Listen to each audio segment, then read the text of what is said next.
Get it. No. Other way. There we go. Alright, don't need to look at me.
entry the next time you go out and come back in. As long as you put your application in, like now. So next time you take a trip, you come back, you'll just come back in the country and go through the entry door. And they'll do your interview right then and there. That's what Shorty got hers done, which was Jamaica. And then I thought my trip was good, so I couldn't do it. They flagged me. Then I went back up there, and now I got to this third time. But I don't have to do it. But yeah, man, go get yourself some warm clothes.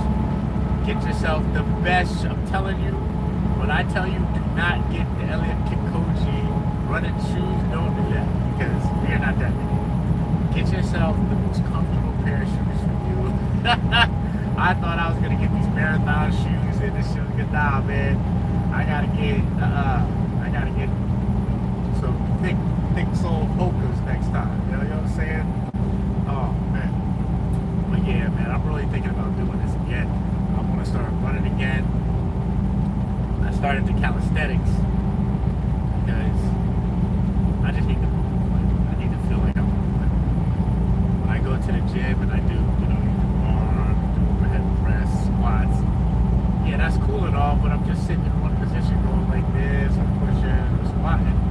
Nah, man, I need to get these push-ups, these pull-ups, you know what I'm saying? These dips, by all body weight, I need to get my body moving all together as one unit again.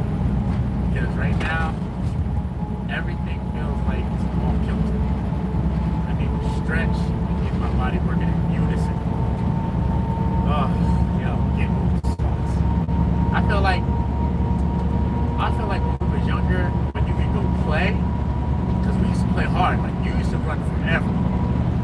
Then we play basketball, you would skateboard out, rollerblading. Like, we ride bikes everywhere. Like now, man, if I hit the stairs twice a week, I feel like I did a lot. When that wouldn't even be a morning romp when we were younger, That's like the stairs we used to do that many stairs in grandma's house daily. Chasing each other, Oh, this sedentary lifestyle is moving my butt. But I got the let me show you. I got the YouTube live going. So everywhere I drive now, the YouTube live is up. So if you ever want to see where I'm at, all you gotta do is tune in. But you can hit me whenever. You got the instant access, baby. Holla at your boy. But yeah, man, this morning was pretty good. People tuning in and talking on the bottom. It's pretty cool. So I'm gonna keep this going. And I'm gonna keep working. You know what it is. Hey, yo, Elk.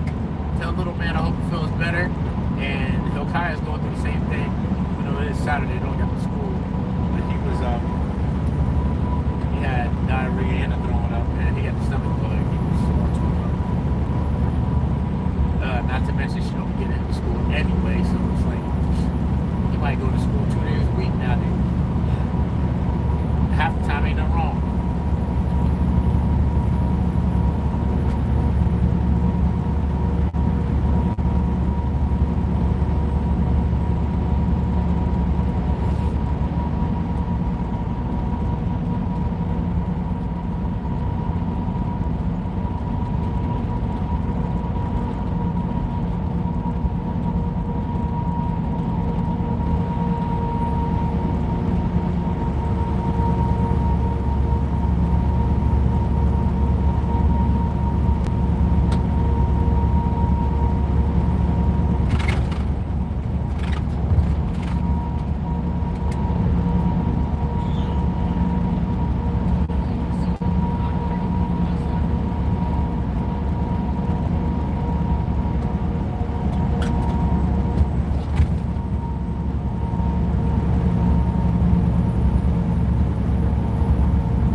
What's up? What's up? We are in New Jersey, headed to Illinois from Maine.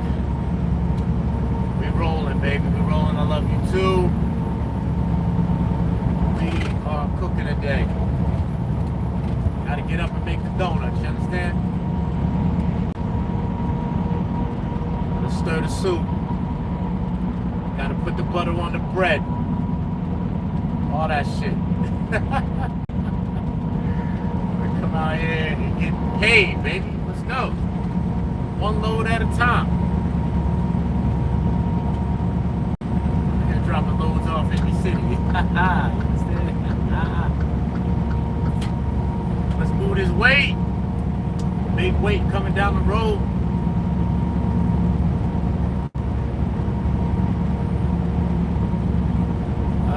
New Jersey. Westbound 287. I'm on 78 yet. 78, yeah, I'm on 78.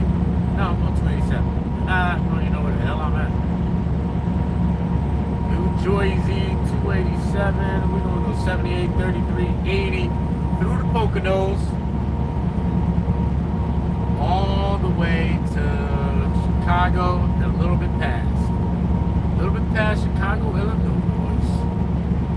We'll be there tomorrow. Today we should stop somewhere near Gary, Indiana. Yeah, nice ride. Nice, comfortable, relaxing ride. There ain't no carnage on the highways. Everybody's driving properly today. It looks like it's gonna be a good day. Make a quick stop in the hometown, get some things done.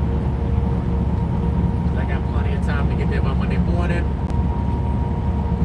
Right now we're nothing but 14 hours away, so I'm gonna drive 10 of those today. 10 of those 14 today, and then the last little bit tomorrow, and then Monday morning don't gotta be there until 10 a.m. so we'll get there by 9. Get unloaded and keep going. And on to the next one.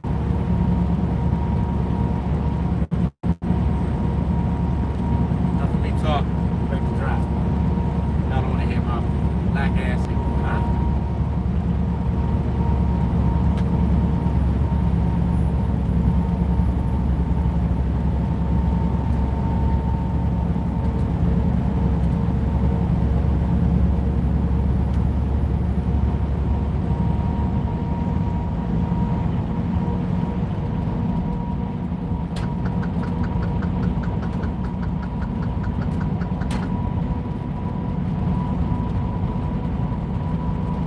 Got my 8 o'clock coffee, you understand?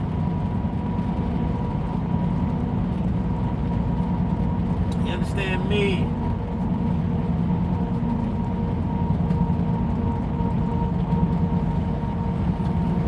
Next time you see a trucker, thank him. Thank him for burgers on your grill. Thank him for the grill you put your burgers on. Thank him for the car you drive. We the bees out here. We the bees moving all this product.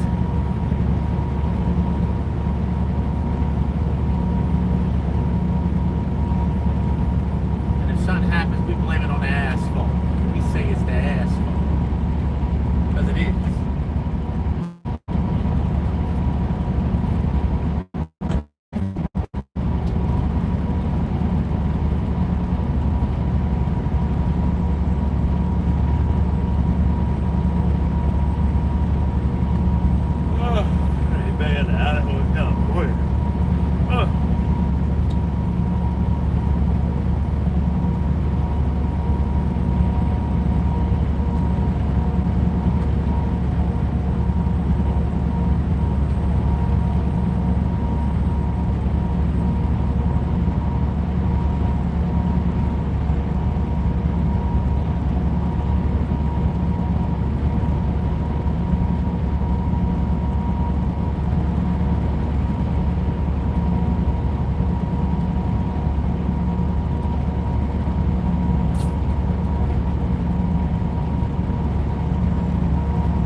Like which one? Which one?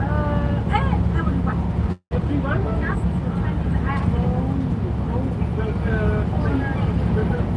Like if you say, I can try to say it. You can do it. Listen.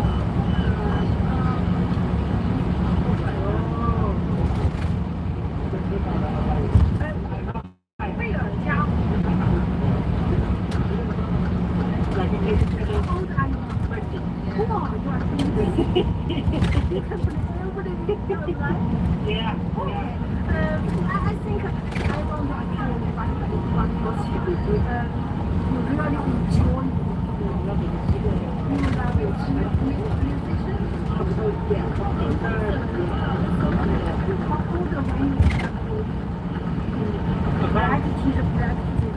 About 6 or 7. 6 or 7 then from 6, 7 until now always. So I had like a 3-year break. So yeah, like when I was 16, I had a 3-year break. Then I go back. Yeah.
I was skeptical in the beginning too, but there's a young man who was like me. They brought him to me, and he was dedicated when he was a boy, and then he went into the occult. Then he was buried in the grave for many days. You know, he had done all kind of things. So they brought him to me, and I prayed with him. He was not delivered. I prayed a second time, he was not delivered. The Lord said to me, you know what? Pray with him every day at 3 a.m. With him. Wake up every day. Call him. He was staying in church. Wake up, pray with him at 3 a.m. And every time we begin to pray, he goes into a deep sleep. Like a coma sleep. Like that sleep that you don't wake him up, like he leaves. And so I'm disappointed. But the Lord tells me, keep doing it. If you don't understand the watches and accessing spiritual gates, it will be impossible for you to pray without ceasing. There are moments that the spiritual realm is accessible to everybody. The heavenly realms is accessible for the believers only, but the spiritual realm is accessible to everyone. This is why the kings of Egypt could dream, and it was God speaking to them. The Pharaoh of Egypt had a dream, and he woke up. He said, I need somebody to interpret this. Joseph comes, tells him the Lord was warning the king of what was going to happen. You are a believer, you don't even know if it's a dream from God or for the devil. And by the way, there are no dreams from the devil. If you understand scripture, there's no dreams from the devil. All dreams come from God. When Joseph stood before Pharaoh, he says, even Daniel used the same statement. Do not all dreams come from God? A nightmare is not a dream. Have you ever just suddenly woke up during the night without warning or any reason? Feeling like someone wanted you awake and woke you up for a reason, but you just can't put your finger on it. You then try going back to sleep and cover yourself with a blanket, twisting and turning for a while, trying to go back to sleep. This also isn't the first time that this has happened. You also can't help but notice that you have this unsettling moment of spiritual awareness at 3 a.m., like your spirit is trying to tell you something.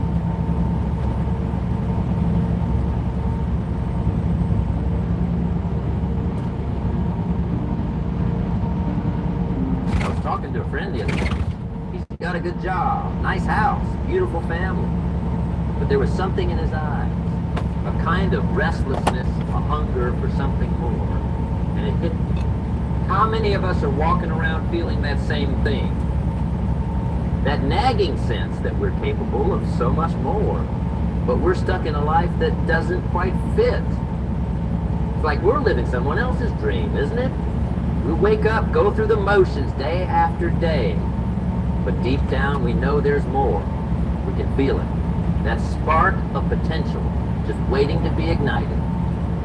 Well, it's time to wake up. It's time to rebuild your life.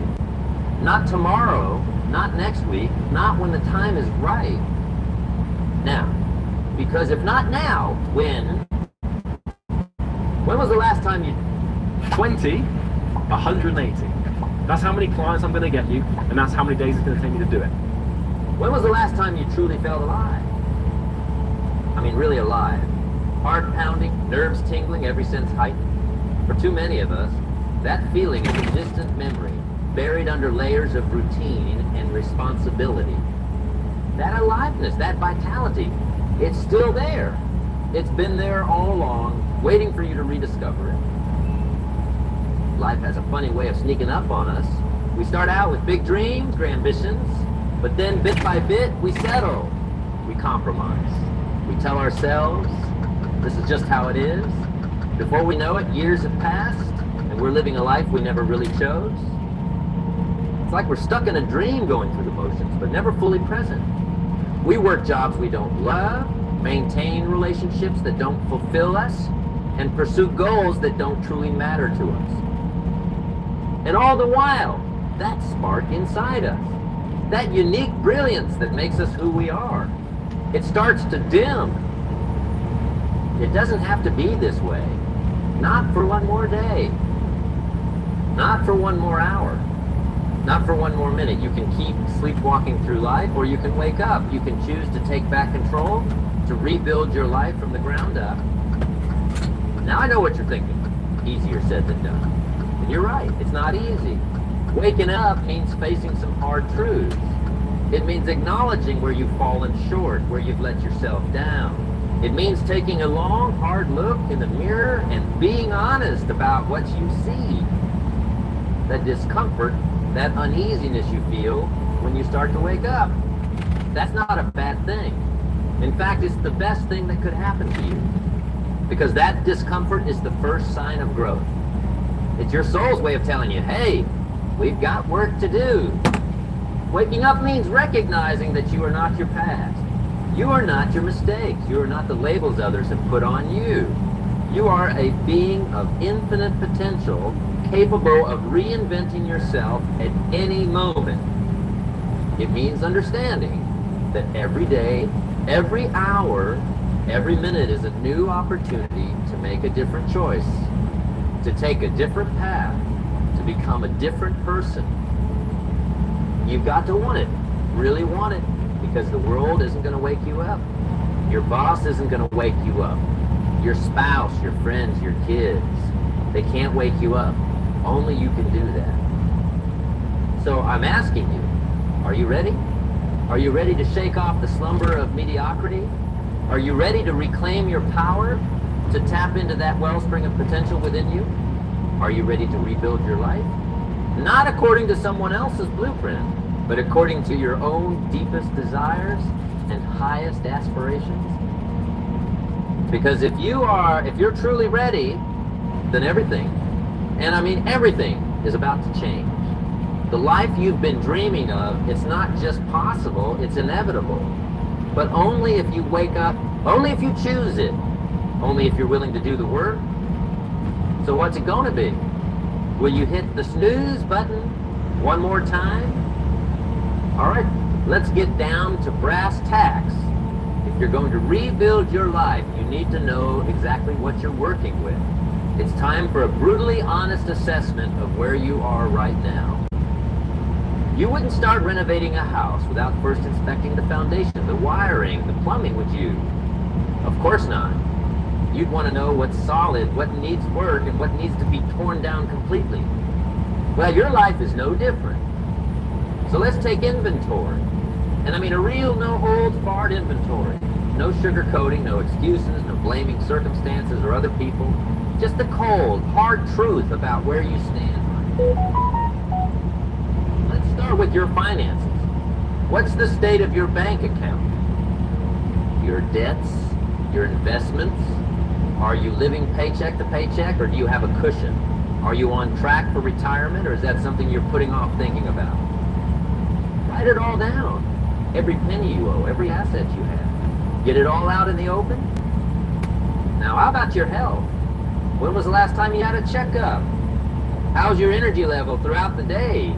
Are you at a healthy weight? How's your diet? Your exercise routine? Be honest with yourself.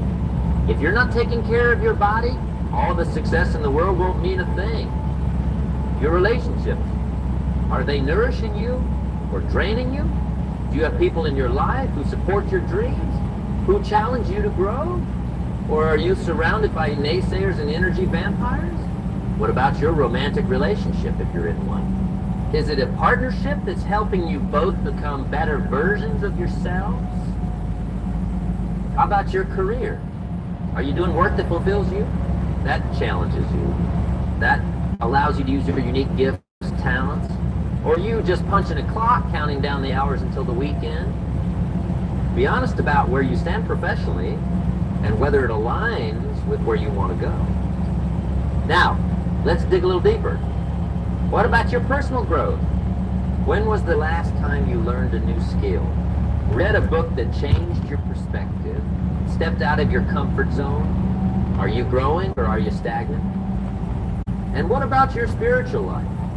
I'm not talking about religion necessarily, but about your connection to something larger than GoDaddy Arrow can get my business online in minutes with AI. Let's see. to something larger than yourself. Do you have a sense of purpose? A set of guiding principles that inform your decisions? Or are you feeling adrift? Unsure of your place in the world? As you're doing this assessment, you might feel a temptation to judge yourself, to beat yourself up over the areas where you're falling short. Don't. This isn't about judgment.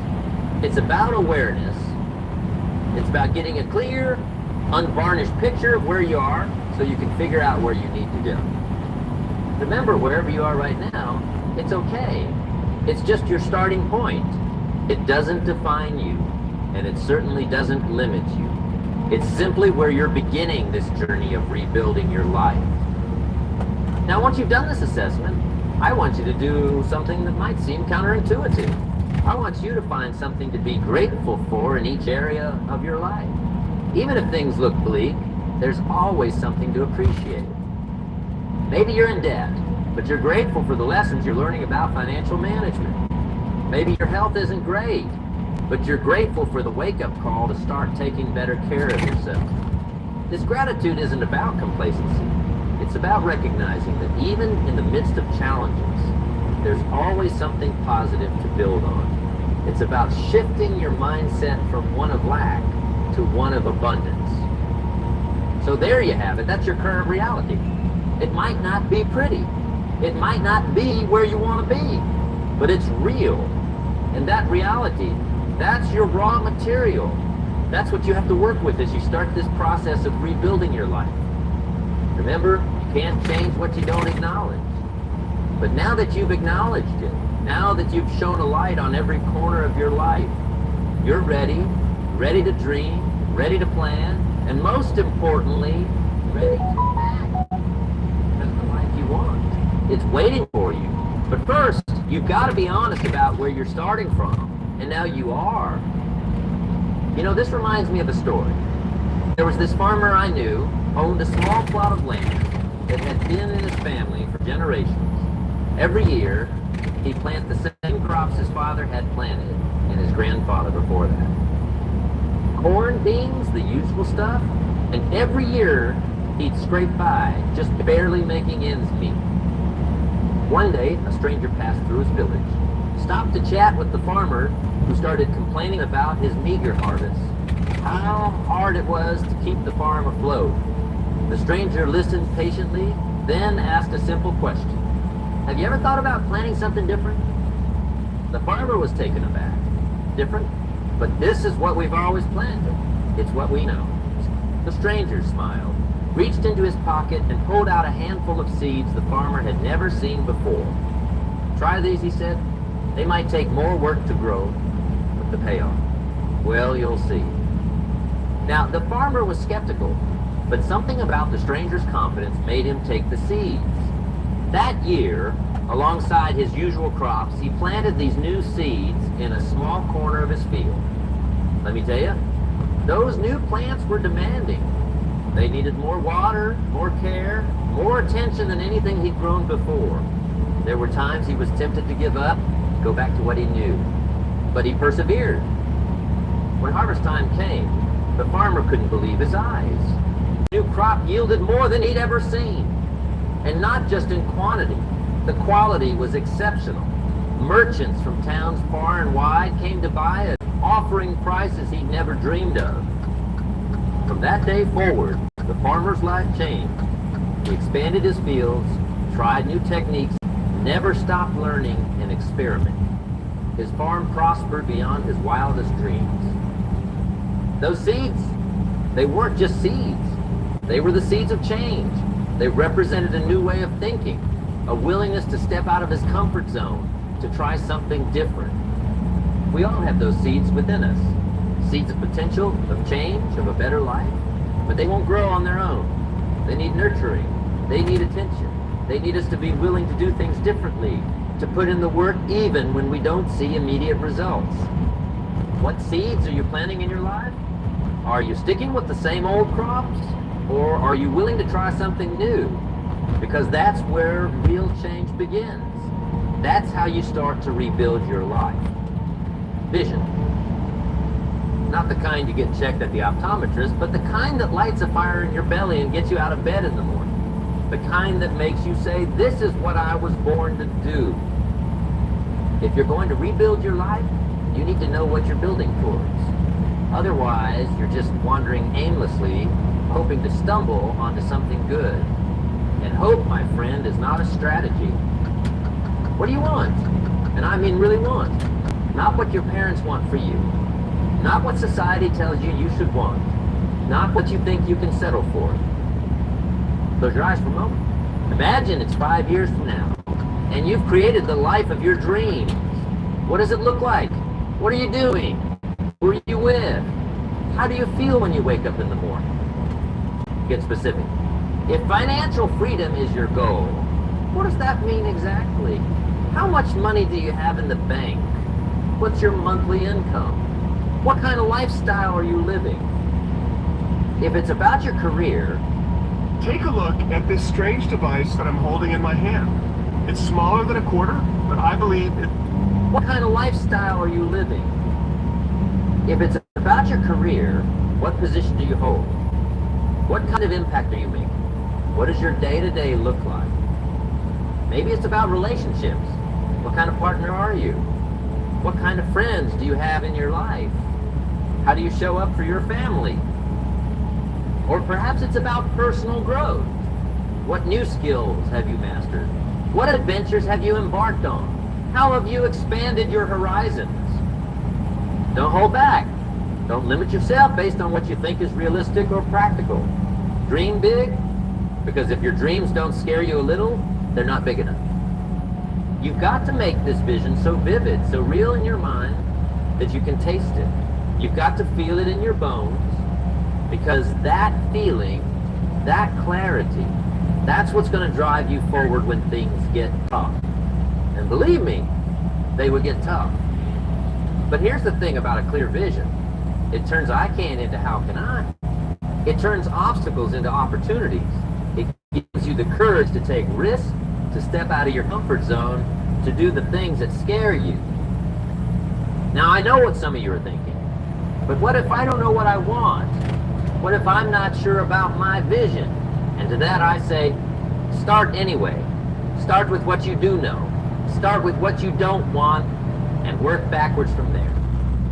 Maybe you don't know exactly what career you want, but you know you want to make a difference in people's lives. Maybe you're not sure about the specifics of your ideal relationship, but you know you want to feel loved and supported. Start there. The clarity will come as you move forward. Your vision isn't set in stone. It can and will evolve as you grow and change. That's okay. The important thing is that you have a direction, a North Star to guide you. Write it down. All of it, get it out of your head and onto paper. Make it real. Make it tangible. And then read it every single day. Let it seep into your subconscious. Let it become a part of who you are. What you vividly imagine, ardently desire, sincerely believe, and enthusiastically act upon must inevitably come to pass. That's not just positive thinking. It's a fundamental law of success. Your vision is the blueprint for the life you're about to build. It's the seed from which your new reality will grow. So make it count. Make it inspiring. Make it worthy of the person you're capable of becoming. Remember, you're not just rebuilding your life. You're reimagining it. You're redefining what's possible. You're creating a future that pulls you forward with excitement and anticipation. So dream big, aim high, and never, ever settle for less than you're capable of achieving. Because the life of your dreams, it's waiting for you. But first, you've got to see it. You've got to believe it. And then, you've got to go out and create it. Where the rubber meets the road. You've got your vision, and that's great. But a vision without action is just a daydream. What transforms that vision into reality? Daily discipline.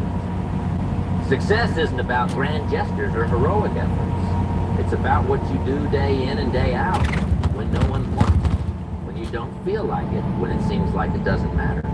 But it does matter. It matters more than you can imagine. If you improve just 1% every day in a year, you'll be 37 times better. That's the power of compound growth.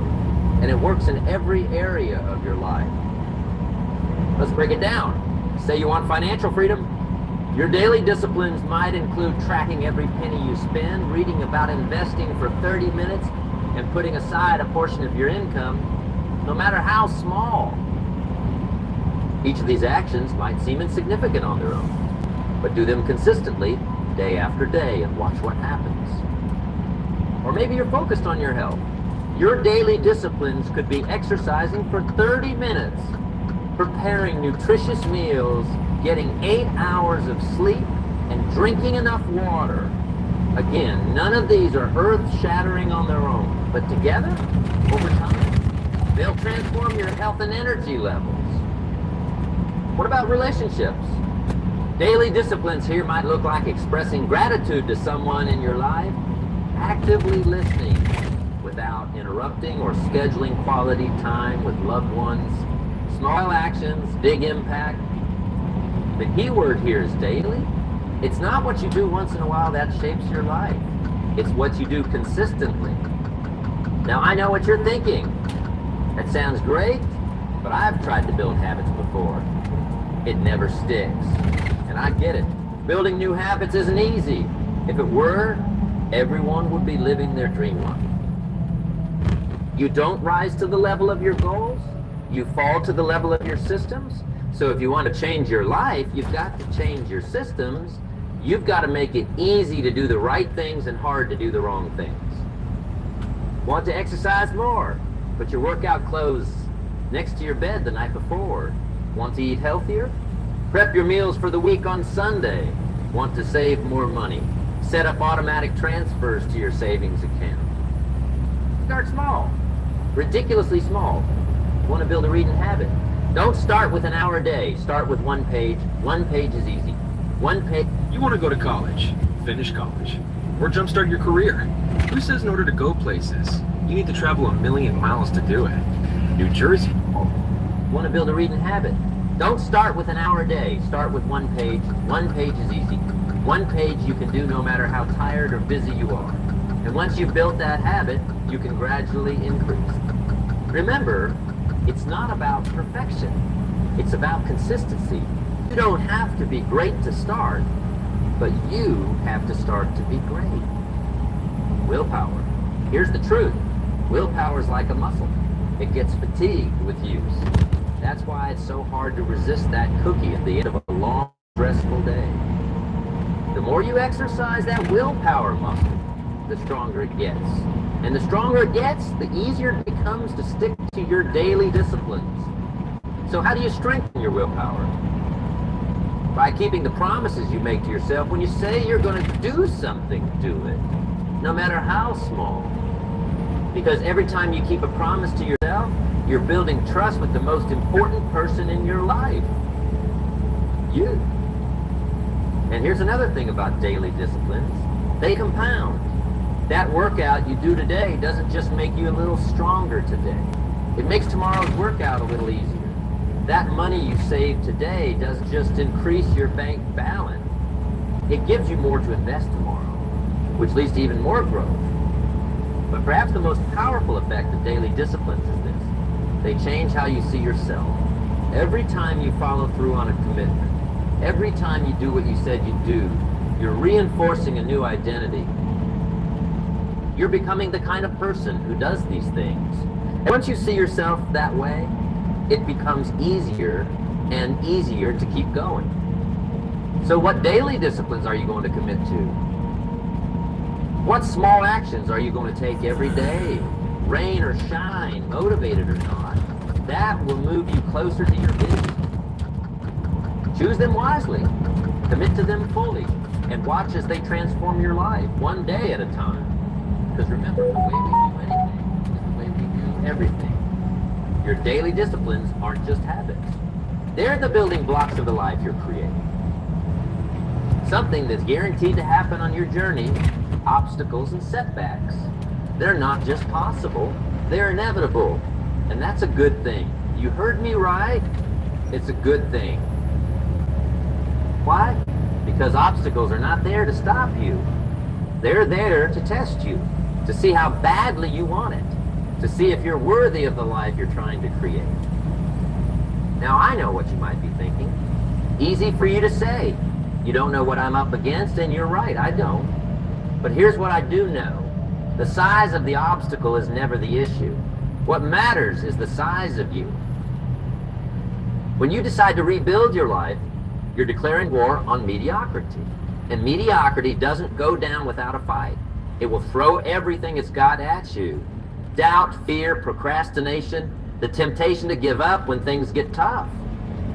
Those obstacles aren't your enemy. They're your teacher. They're showing you where you need to grow, where you need to get stronger, where you need to develop new skills or new ways of thinking. If you could Achieve your dreams without any obstacles, without any struggle. What would that say about your dreams? Probably that they're not big enough. So when you hit a wall, and you will hit walls, don't see it as a sign to turn back.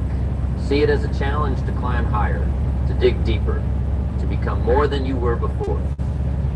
Every master was once a disaster. Every expert was once a beginner. The only difference between where you are and where you want to be is the lessons you haven't learned yet and the skills you haven't developed yet. Setbacks, they're going to happen. You're going to have days where it feels like you're moving backwards, where all your hard work seems to unravel. And in those moments, it's easy to think, what's the point? Why even bother? A setback is not a failure unless you stop. It's just feedback. It's information about what doesn't work, which brings you one step closer to finding out what does work. Thomas Edison once said, "I have not failed. I've just found 10,000 ways that won't work." That's the mindset you need to adopt. Every setback is a setup for a comeback. So how do you deal with obstacles and setbacks? First, expect them. Don't be surprised when they show up. Plan for them. Ask yourself, what could go wrong? How will I handle it when it does? Second, change your relationship with them. Instead of asking, why is this happening to me? Ask, what is this trying to teach me? There's always a lesson if you're willing to look for it. Third, remember your why. When things get tough, when you feel like giving up, reconnect with your vision. Remember why you started this journey in the first place.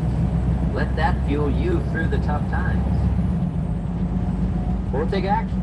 Any action. Because action breeds clarity. You might not know exactly what to do, but you can always do something. And often it's in the doing that the path forward becomes clear.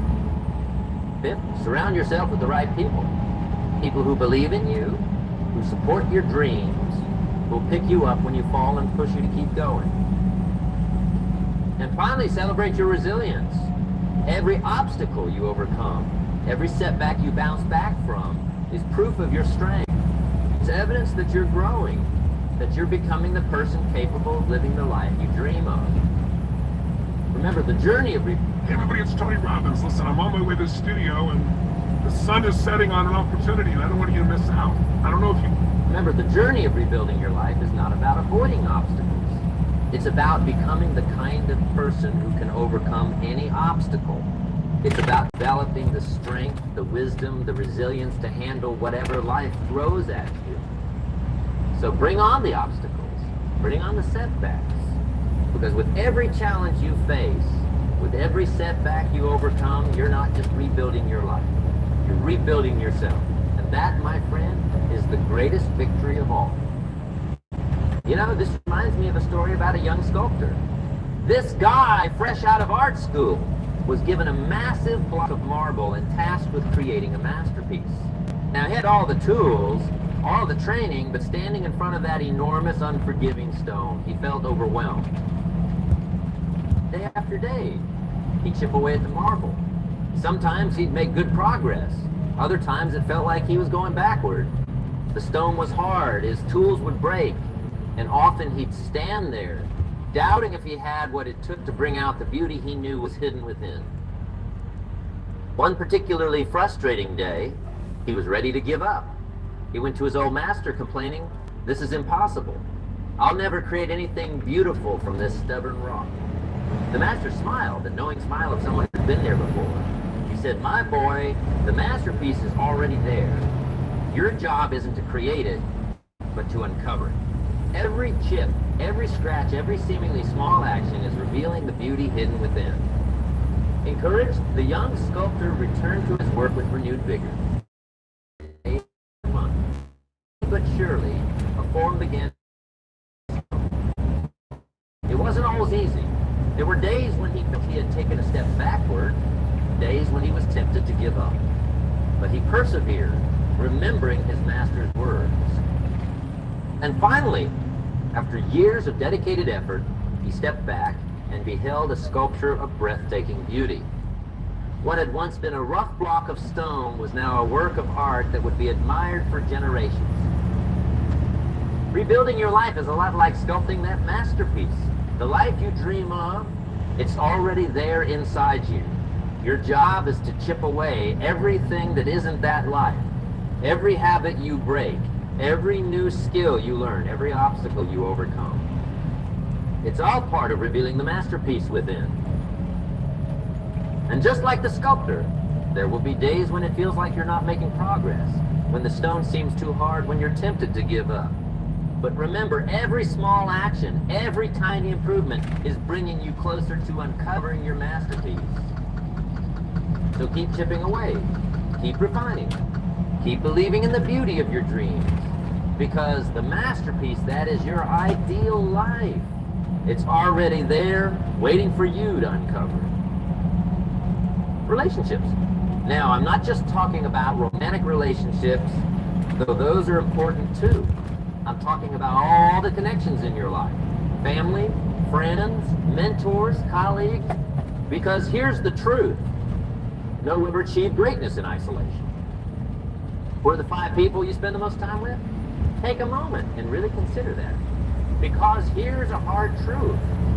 You are the average of those 5 people. Their habits, their attitudes, their success levels. They're all rubbing off on you, whether you realize it or not. So, if you want to rebuild your life, you've got to take a good, hard look at your relationships. Are the people around you lifting you up or pulling you down? Are they pushing you to grow or encouraging you to stay comfortable? Are they dream supporters or dream stealers? Now, I'm not saying you need to cut people out of your life left and right, but you do need to be intentional about who you're spending your time with and how much influence they have over you. Start by seeking out mentors, people who have achieved what you want to achieve. Find ways to spend time with them, learn from them. And if you can't connect with them directly, read their books, listen to their podcasts, watch their videos. Surround yourself with their wisdom. Next, look for peers who are on a similar journey. People who are also committed to growth, to becoming better. Iron sharpens iron, as they say. When you're around others who are pushing themselves, it naturally encourages you to do the same. Building meaningful relationships isn't just about what others can do for you. It's about what you can contribute as well. How can you add value to others? How can you support them in their journey? How can you be a positive force in their lives? When you approach relationships with this mindset of mutual growth and contribution, something magical happens. You create a virtuous cycle of positivity and progress. You lift others as you climb, and in doing so, you climb even higher yourself. Building deep, meaningful relationships requires vulnerability. It requires you to let your guard down, to be real, to share your struggles as well as your successes. I know that can be scary. We've all been hurt before. We've all had people let us down. But here's the thing. Without vulnerability, without opening yourself up, you'll never experience the depth of connection that truly transforms lives. So take that risk. Share your dreams. Ask for help when you need it. Celebrate your wins no matter how small. And when you stumble, don't hide it. Let the people in your circle support you. Remember, rebuilding your life isn't a solo sport. It's a team effort. And the team you build around you can make all the difference. They can provide support when you're struggling, celebrate with you, when you succeed, and push you to heights you never thought possible. Make building meaningful relationships a priority. Invest time and energy into connecting with others. Be intentional about who you let into your inner circle. And always, always look for ways to add value to others. Because in the end, the richest life isn't measured by money or achievements. It's measured by the depth and quality of our relationships. So build them wisely, nurture them carefully, and watch as they help you create a life beyond your wildest. If you give me 20 seconds, I will guarantee that you sign 20 clients. How? Well, I'm going to help you use the exact same system that helped me sign 2,500 high-ticket clients in the last 4 years. I know you might not believe me, but just give me a second. I'll explain exactly how it works. Hey, my name's Charlie Morgan, that's my face. This is my company. We're an 8-figure company with a 20-person headcount, and we help agency owners, coaches and consultants systemize and scale their card acquisition. And I'm going to make you an offer, plain and simple. I'm going to help you sign 20 new high-ticket clients, full-pay clients, in the next... Watch as they help you create a life beyond your wildest dreams. A compound effect of small actions. This is a principle that's so simple yet so powerful that once you truly grasp it, it'll change